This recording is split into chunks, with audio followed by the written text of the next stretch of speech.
14 de febrero, Beato Juan Bautista de la Concepción, religioso trinitario, 1561-1613. Entre las flores que esmaltan el bello jardín de la iglesia hispana, se halla Juan Bautista de la Concepción, blanco lirio por su pureza, fragante rosa por su amor, morada violeta por su mortificación. Domingo de Guzmán teje guirnaldas de rosas para ceñir las sienes de María Santísima. Pedro Nolasco trasplanta las flores del invernal encierro de la cautividad al pleno sol de la libertad cristiana. Ignacio de Loyola perfuma el mundo con el aroma de la santidad de la milicia de Cristo. José de Calasanz cuida con esmero los lirios de pureza de la juventud. Teresa de Jesús es el bello girasol que no aparta la mirada de su Dios, con quien conversa lo mismo entre la tosquedad de las ollas que en las más altas cimas de la perfección religiosa. Y Pedro de Alcántara es la zarza que, sin consumirse, arde siempre en llamas de amor a Dios. Todos ellos son gloria de España, como lo es Juan Bautista de la Concepción, manojo perfumado, constituido con las matizadas flores que acabamos de percibir. Primeros años. En el pueblo de Almodóvar del Campo, perteneciente a la diócesis de Toledo, vio la luz primera nuestro Juan Bautista de la Concepción, que andando el tiempo había de ser una lumbrera de la Iglesia y una gloria de nuestra patria. Sus padres, piadosos y devotos, se esmeraron en darle una educación sólidamente cristiana y una cultura que corriera parejas con su educación. La santidad que un día debía alcanzar se revelaba ya desde sus más tiernos años. Era poco amigo de juegos y pasatiempos, que nada se avenían con su carácter serio, prudente, reservado y amigo de la soledad y el silencio. En cambio, frecuentaba mucho la iglesia, donde pasaba ratos interminables hablando con Dios en la oración. Su piedad le llevaba a visitar a menudo el hospital, donde su corazón tierno y amante sentía los dardos del dolor físico que en sus cuerpos experimentaban los enfermos. Esta misma piedad le indujo a macerar su cuerpo con las más rigurosas penitencias. No frecuentaba más compañeros que los libros. Sus ocupaciones eran la oración y contemplación. Sus paseos, la iglesia, especialmente la de los carmelitas descalzos de su población, por cuyo motivo tuvo ocasión de tratar a estos religiosos, de los cuales aprendió la perfecta abnegación de sí mismo y la práctica de la virtud. Por haber leído que una santa niña en sus más tiernos años había consagrado a Dios su virginidad, quiso él hacer lo mismo, como se dirá más adelante. Santa Teresa de Jesús, hallándose de paso en el pueblo natal de Juan Bautista, visitó a los padres del niño llamados Marco García e Isabel López, y al hallarse frente al muchacho, penetró con su mirada espiritual en lo más íntimo de Juan Bautista, al que conoció como por revelación y anunció en tono profético lo que en un día llegaría a ser el niño. «Este niño», dijo Teresa, «será mañana un santo, padre y director de muchas almas y reformador de una orden religiosa». Su fervor religioso. Era tan grande el amor que Juan Bautista tenía a la flor angelical de la pureza que se comprometió a guardar inviolable esta virtud, obligándose a ello por voto cuando apenas tenía 9 años, pero sabiendo perfectamente lo que hacía. Cursó los estudios superiores en la Universidad de Baeza, en la que estudió con gran aprovechamiento la Sagrada Teología, que tanto debía servirle en su misión de reformador y guía de religiosos. Tenía el proyecto de ingresar en la Orden de Carmelitas Descalzos, pero no era esta la voluntad de Dios. Por fin, coronó sus estudios en Toledo, en cuya ciudad se hallaba la futura morada de Juan Bautista. No desistía el joven de su primera idea de hacerse religioso. Un día en que se encontraba en la Catedral Primada, haciendo oración ante la imagen de la Santísima Virgen, iluminada por los rayos del sol que le prestaban encanto con los matices robados a los cristales policromados de sus grandes ventanales, le pareció oír, como bajada del cielo, una voz misteriosa que le decía: «Si no quieres engañarte, elige la Orden de la Santísima Trinidad. Prestó pleno asentimiento a este aviso sigiloso que, por 3 veces, repercutió en su interior. Ya no había duda. La voluntad de Dios se había manifestado claramente. Había que poner manos a la obra y sin dilación. Vocación religiosa. En la imperial ciudad de Toledo poseían los padres trinitarios un magnífico convento fundado por San Juan de Mata, y en él Juan Bautista visitó el hábito de la orden el día 29 de junio del año 1580, contando a la sazón 19 años. Hizo el noviciado con santo fervor, siendo siempre un modelo de virtud. Se ligó a Dios más íntimamente mediante la profesión religiosa hecha el 29 de junio del siguiente año, o sea, en 1581. Se dedicó de nuevo al estudio de la Sagrada Teología. En los 4 años que duraron estos estudios hizo tantos progresos que pronto llamó la atención del público su extraordinaria ciencia. No escatimándole sus elogios el mismo Lope de Vega, que le consideraba como el más hermoso genio de España. No deja de ser una inmensa gloria para nuestra patria que en aquel incomparable siglo de oro de nuestras letras brillan por su santidad personalidades tan ilustres como Teresa de Jesús, Juan de la Cruz, la pléyade de místicos y ascetas, y cuya vida historiamos, Juan Bautista de la Concepción. El brillo de sus heroicas virtudes son los reflejos de su santidad. Llevaba una vida tan penitente que a veces hasta se privaba de lo necesario para repartirlo entre los pobres. Una vida tan austera debía necesariamente repercutir en el estado de salud del buen religioso. Sus superiores le insistían en que mitigara los rigores, y al mismo tiempo, con el fin de que repusiera su delicada salud, le enviaron a Sevilla, cuyo benigno clima era muy apropiado para ello. Este viaje a la tierra de María Santísima le brindó excelente ocasión de demostrar su ardiente caridad y su celo infatigable en bien de las almas, cuya conversión anhelaba vivamente. Su caridad y amor hacia Dios creció de punto al recibir el orden sacerdotal. Tuvo ocasión de demostrar su caridad ardiente con motivo de una terrible peste que en 1590 diezmaba aquella comarca, que él recorrió celoso y alegre, prestando a todos los ciudadanos que necesitaban tanto materiales como espirituales. Atendía con especial predilección a aquellos pobres abandonados de sus familiares, que no tenían quien curase sus dolencias y endulzase sus pesares.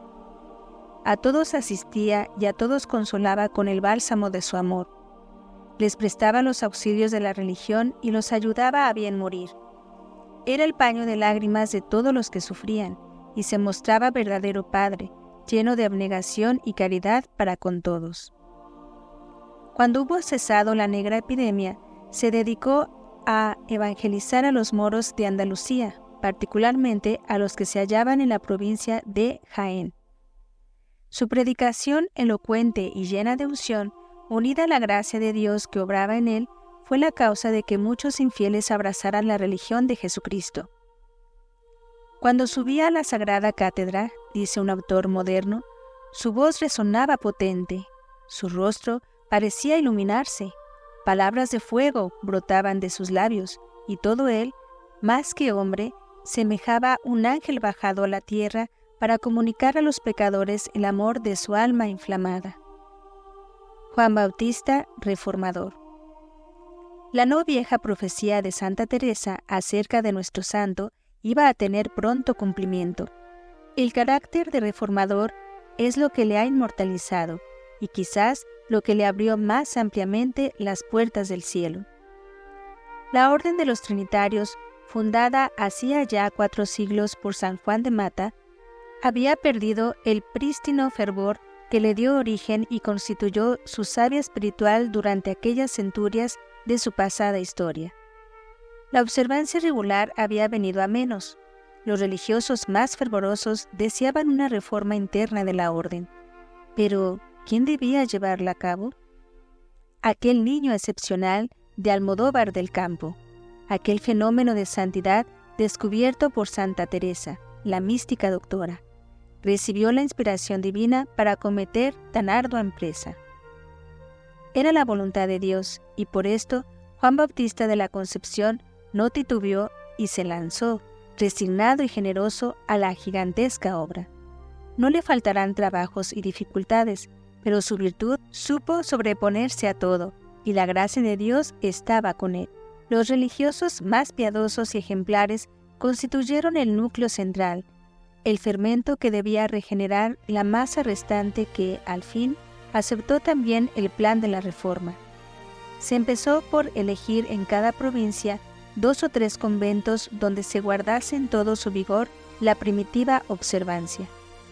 El marqués de Santa Cruz quiso que en sus propiedades se levantase un convento de trinitarios reformados, y se ejecutó la obra en Valdepeñas, viniendo a ser el primer convento de los trinitarios descalzos, el cual adquirió fama e importancia al ingresar en él Juan Bautista, que visitó el hábito de la Reforma. Más tarde fue elegido superior del convento nuestro santo, que puso su gobierno y cargo a los pies de la Santísima Virgen, de la que era muy devoto. En su honor, a su nombre de Juan Bautista, quiso añadir el de la Concepción, pues honraba particularmente este privilegio de nuestra Inmaculada Madre. Pruebas y contratiempos. Experimentando algunas contradicciones por parte de sus prelados, hasta del mismo comisario general, en orden a promover la reforma, pensó ir a Roma a solicitar del Papa lo que no podía conseguir de sus superiores. Pero el común enemigo le opuso grandes obstáculos, asustando con formas y aullidos horrendos a sus religiosos y presentando a su imaginación grandes dudas y motivos de desaliento. En tal conflicto, acudió Juan a la oración, y en ella mereció oír de Dios estas palabras: «No temas, prosigue, que yo te ayudaré». El 24 de agosto de 1597 partía nuestro santo del convento de Valdepeñas con rumbo a Roma para solicitar del Papa la aprobación de la reforma. La travesía del mar desde Alicante hasta Génova fue dura y peligrosa. Poco antes de llegar al puerto de destino, se desencadenó una violenta tempestad que anegó el barco, hundiéndolo para siempre en el fondo profundo del mar. El hermano Esteban, que le acompañaba, pereció en el naufragio, y el mismo Juan Bautista hubiera perecido también sin la intervención del cielo que velaba por su vida.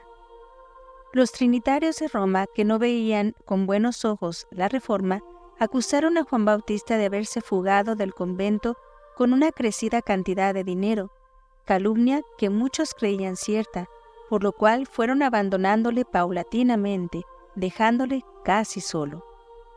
El mismo embajador español recibió de su gobierno la orden de detenerlo como si fuera un ladrón. También el Papa Clemente VIII se dejó envolver en esta ola de animadversión general contra Juan Bautista. El ambiente era, pues, enteramente hostil al buen reformador. Era tan violento el huracán que soplaba en contra de nuestro santo que llegó a dejarse acobardar, perdiendo no solo los santos entusiasmos que hasta entonces había tenido para su obra, sino hasta las fuerzas físicas que se debilitaron al compás del aumento de las penas morales. Eclipsada ya, al parecer, la estrella de su camino de perfección social, se sintió abatido y desengañado de todo, pensó en mudar de vida y se refugió en los padres carmelitas descalzos. Los planes de reforma proyectados por Juan Bautista parecían una quimera, pues las dificultades que había que vencer parecían invencibles. Creyendo estos padres hacerle un favor, le invitaron a que se hiciese carmelita como ellos, ya que en sus conventos se mantenía con fervor la primitiva observancia. En el corazón del santo se libraba dura batalla. Estos tiros enemigos le desaherían y atormentaban. Pero Dios, que no se deja vencer en generosidad ni abandona a los que sufren por su nombre, cuidó de conservar la serenidad de su ánimo y le hizo ver la desolación en que quedaría la orden trinitaria si él abandonase su empresa. Por otra parte, muchos ilustres varones que no deseaban sino la gloria de Dios, como San Francisco de Sales, Camilo de Lelis y Magdalena de Pacis, le animaban a proseguir en la tarea comenzada. Últimos años y dichosa muerte. De su constante comunicación con Dios en la oración, sacó Juan Bautista fuerza suficiente para imponerse a sí mismo y despreciar las insensatas acometidas de sus adversarios.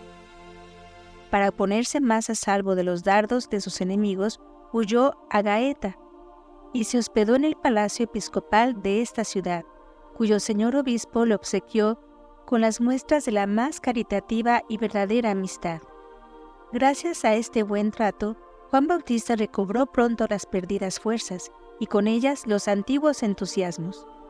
Se lanzó de lleno a la predicación, dirigiendo sobre todo su férvida palabra a los numerosos españoles que en aquella ciudad había. Volvió a Roma y logró de Clemente VIII que autorizase a los trinitarios descalzos fundar una nueva orden en consonancia con el espíritu de la primitiva regla. Esta autorización consta en el motu propio del 20 de agosto de 1599, perteneciente a dicho pontífice. Este documento pontificio constituía el triunfo definitivo y rotundo de Juan Bautista de la Concepción. Por fin, veía realizados sus intentos y la gloria de Dios servida. Nuevamente palpitaría en los conventos trinitarios la brisa perfumada de la primavera observancia, cristalización viva del espíritu de San Juan de Mata y de San Félix de Valois. En efecto, vuelto a España y vencidos los obstáculos que sus contrarios pusieron a la ejecución del breve, fue a tomar posesión del convento de Valdepeñas. Nuevas pruebas le esperaban en esta ciudad, pues los religiosos que habitaban dicho convento no quisieron seguir la reforma. Pero después de las espinas se encuentran las rosas, cuyo perfume compensa la pena de aquellas. Así, Dios quiso recompensar a Juan Bautista las penas que por él había sufrido. Muy pronto aceptaron la reforma hasta 16 conventos, con lo cual se resarció de los disgustos pasados. Y no fue esto solo, pues la fundación de 8 nuevos conventos fue una aurora de esperanza y un signo de triunfo en la empresa que por Dios había iniciado. Para mejor asegurar el éxito de la reforma, Juan Bautista reunió, con ausencia del nuncio apostólico, un capítulo general. En él fue elegido provincial a pesar de su resistencia y oposición. En esta nueva dignidad parece que se excedió a sí mismo en las obras de santidad, pues era grande su celo, admirable su vigilancia y paternal su solicitud. En todo momento dio ejemplo de la más acendrada piedad y de la más viva caridad. Todo cuanto emprendía llevaba el sello de esta excelsa virtud que caracteriza a los verdaderos hijos de Dios, a los fieles discípulos de Cristo. Particularmente, se manifestaba su caridad en cuantas visitas realizó a sus conventos. Sus palabras, cálidas y ardientes, inflamaban los corazones de los religiosos que le escuchaban, y sus obras arrastraban a cuantos las presenciaban. En sus sermones, avisos y consejos a los religiosos que visitaba, no se proponía otra cosa que la santificación de los mismos y una mayor tendencia a la perfección mediante el exacto cumplimiento de su regla. Pero esta tarea propia de su cargo no era óbice a la finalidad que se había propuesto de extender la reforma, en la que estaba vinculada la mayor dilatación de la gloria de Dios, que con ella sería mejor servido y más perfectamente amado. Es admirable el tesón que demostró en su obra y el celo por el bien de las almas. Ejerció el provincialato durante 3 años, pasados los cuales se retiró al convento de la Solana. Después fue enviado a Valladolid por sus superiores. Posteriormente ejerció el cargo de ministro en el convento de Córdoba. Poco tiempo desempeñó este ministerio, pues renunció al mismo para poderse dedicar más amplia y libremente a su plan de reforma. Con este fin pasó a Toledo, donde dejó establecido un nuevo convento, no sin antes haber probado la hiel de la amargura, a causa de la hostilidad de los espíritus, que de ningún modo querían aceptar el suave yugo de la reforma. Pero la constancia del santo varón venció la resistencia de los rebeldes. Su paciencia se impuso a la impetuosidad de estos. Con la gracia de Dios y la ayuda de la Virgen, a la que profesaba tierna devoción, logró triunfar, y su triunfo era el de la verdad, pues ésta, al fin, se corona de honor porque es fiel trasunto de la suma verdad y del poder inmenso de Dios. Desde entonces, los más rebeldes a la Reforma y los más enemigos del espíritu de Juan Bautista se trocaron en sus mayores admiradores y sumisos hijos de su regla, que aceptaron complacidos y reverentes como efecto de la divina gracia, que quería compensar el celo del apóstol y conseguir mayor perfección en las almas. Pronto se extendió la orden reformada, y el santo de la Concepción añadió a los votos de religión el de no aceptar ninguna dignidad eclesiástica sin mandato expreso del pontífice. En su tiempo creció notablemente la orden, pues por doquiera surgían nuevos noviciados que eran fraguas encendidas de amor a Dios. 6 años después de haber conseguido su objetivo de reforma, Juan Bautista de la Concepción descansó en la paz del Señor el día 14 de febrero de 1613, dejando en pos de sí una estela luminosa de santidad, de la que son prueba manifiesta los centenares de hijos que ha dejado en la parcela religiosa de la que él fue el solícito jardinero, para que todas sus flores fuesen dignas de ser trasplantadas al jardín celestial, que él sigue perfumando con la rosa de su amor, el lirio de su pureza, la violeta de su humildad y la zarza ardiente de su mortificación, que, si no perfuma, ilumina con sus llamas los alcázares de la gloria.